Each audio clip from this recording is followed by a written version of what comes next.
കോതമംഗലത്ത് നടന്ന കോൺഗ്രസ് പ്രതിഷേധത്തിനിടെ ഡിവൈഎസ്പിയെ ആക്രമിച്ചു എന്ന കേസിലും DCC പ്രസിഡന്റ് മുഹമ്മദ് ഷിയാസിന് ജാമ്യം. പ്രതിഷേധവുമായി ബന്ധപ്പെട്ട 4ാമത്തെ കേസിലാണ് ഇപ്പോൾ ജാമ്യം കിട്ടുന്നത്.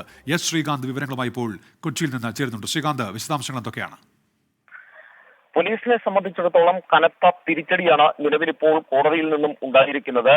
ഇന്ന് രാവിലെ 11 മണിക്ക് ആരംഭിച്ച് 7 മണിക്ക് കേസുകളുടെ മേൽ കേസുകളുമായി പോലീസ് മാത്യു കുഴൽനാടനെയും അതോടൊപ്പം മുഹമ്മദ് ഷിയാസിനെയും നേരിട്ടെങ്കിലും ഏറ്റവും ഒടുവിലത്തെ കേസിലും 4ാമത്തെ കേസിലും ഇപ്പോൾ ജാമ്യം കിട്ടിയിരിക്കുന്നു. നിലവിൽ മുഹമ്മദ് ഷിയാസിനെതിരെ ഡിവൈഎസ്പിയെ ആക്രമിച്ചു എന്നാരോപിച്ചു ചുമത്തിയ കുറ്റം, അത് ആ കേസിലാണ് നിലവിലിപ്പോൾ കോടതി ജാമ്യം നൽകിയിരിക്കുന്നത്.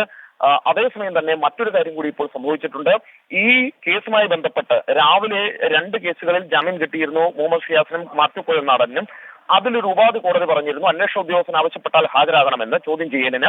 അതിൽ നിലവിലിപ്പോൾ നോട്ടീസ് നൽകിയിരിക്കുന്നു കോതമംഗലം പോലീസ്. ഇരുവർക്കും നാളെ രാവിലെ ചോദ്യം ചെയ്യലിനായി കോതമംഗലം പോലീസ് സ്റ്റേഷനിൽ ഹാജരാകണം എന്ന് കാട്ടിയാണ് നോട്ടീസ് നൽകിയിരിക്കുന്നത്. എന്തായാലും ഒരു കാര്യം പറയാതിരിക്കാനാകില്ല, രാവിലെ മുതൽ ഇതിനു മുൻപെങ്ങും കണ്ട് പരിചയമില്ലാത്ത വിധം ഇത്തരത്തിൽ പോലീസിന്റെ ഒരു നീക്കം, നാടകീയമായ നീക്കം ഇന്ന് കോടതിയിൽ കാണാൻ സാധിച്ചു. പക്ഷേ ഈ 4 കേസുകളിലും ജാമ്യം കിട്ടുന്ന സാഹചര്യമുണ്ടായി. അതിൽ ഒരെണ്ണത്തിന് ഹൈക്കോടതിയിൽ നിന്നാണ് ജാമ്യം കിട്ടിയത്. ഏറ്റവും ഒടുവിലത്തെ കേസിലും ജാമ്യം കിട്ടിയിരിക്കുന്നു. അല്പസമയത്തിനകം ഇരുവരുടെയും പ്രതികരണം കിട്ടും. ശരി, ശ്രീകാന്താണ് വിവരങ്ങൾ നൽകിയത്. 4ാമത്തെ കേസിലും മുഹമ്മദ് ഷിയാസിന് ഇപ്പോൾ കോടതി ജാമ്യം നൽകിയിരിക്കുകയാണ്.